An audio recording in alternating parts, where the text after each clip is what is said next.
So we continue to get even more of a breakdown between the federal government and then different state and local agencies, especially around ICE and the National Guard.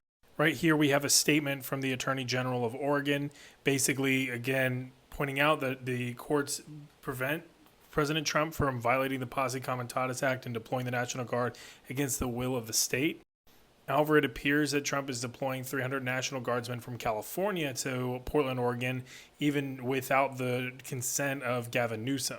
And with all of this going on, the rhetoric, of course, continues to escalate. Here is a Republican congressman saying that we're getting dangerously close to 1861, which is just not a good thing you want to post online as a representative of this country.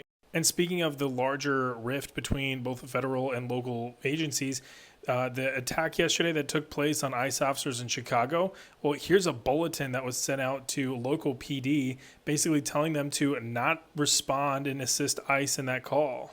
In fact, there are interviews with the local police chief of him basically lamenting the wanton attacking on protesters and the local PD by ICE, just firing tear gas into police lines. And he just feels incredibly frustrated at the lack of discipline and training in the ICE officers. And this appears to be a major theme. It looks like they just hired agents for ICE just off the street, basically gave them little to no training, and then sent them all out onto the streets to do their work. And so what we're seeing is largely a consequence of very undisciplined, untrained individuals that feel like they are above the law just doing things. So, of course, local PD is getting frustrated because they feel there is no accountability, and this is a federal agency. You would expect more from them.